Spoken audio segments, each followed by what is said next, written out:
फ्रान्सची राजधानी पॅरिसमध्ये घुमला छत्रपती शिवाजी महाराजांचा जयघोष। युरोप विदेश कृषी अभ्यास दौऱ्यासाठी निवड झाल्याच्या पार्श्वभूमीवर हा सोहळा विशेष ठरला। तर जय भवानी जय शिवाजीच्या जयघोषानं संपूर्ण परिसर दुमदुमला। कोल्हापूरमध्ये छत्रपती शिवाजी महाराजांच्या 396व्या जयंतीनिमित्त भव्य मिरवणूक। यावेळी छत्रपती शिवरायांच्या पेहरावातील घोड्यावर बसलेल्या चिमुकल्यानं वेधलं सर्वांचं लक्ष। जय शिवाजी जय भवानीच्या घोषणांनी परिसर दुमदुमला। जालना शहरातील शिवजयंतीच्या मिरवणुकीमध्ये आमदार अर्जुन खोतकर आणि नारायण कुचेंनी धरला ठेका। दोन्ही आमदारांच्या एकत्रित नाचतानाचा व्हिडिओ सोशल मीडियावर व्हायरल।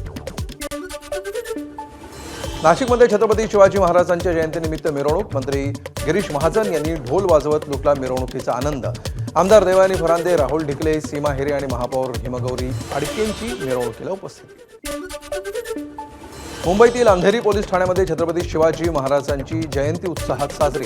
वरिष्ठ पोलीस निरीक्षक आणि सहकाऱ्यांकडून शिवप्रतिमेची आरती करत अभिवादन।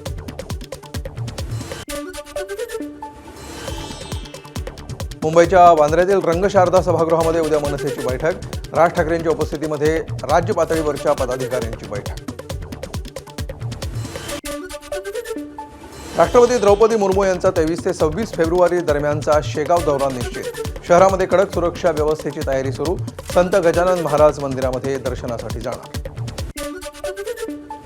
वाशिम जिल्ह्यामध्ये 12वीच्या परीक्षेत सामूहिक कॉपी केल्याचं प्रकरण।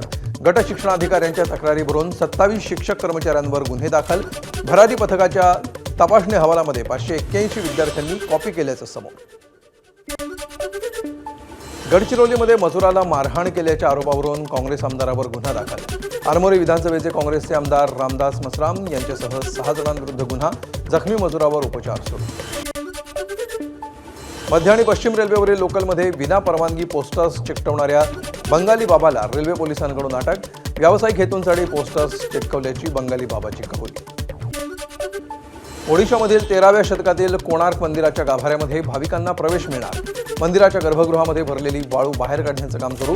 मंदिराच्या मागील 15 फूट उंचीची भिंत कोसळू नये म्हणून इंग्रजांनी गाभाऱ्यामध्ये भरली होती हजारो टन वाळू।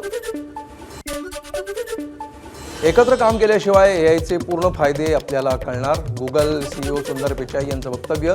तर एआय आणणं आणि व्यावसायिक क्षेत्रामध्ये या तंत्रज्ञानाचा अवलंब वाढवणं आवश्यक। एआयमुळे अनेक रोजगारांच्या संधी निर्माण होणार, पिचाईंचं मत।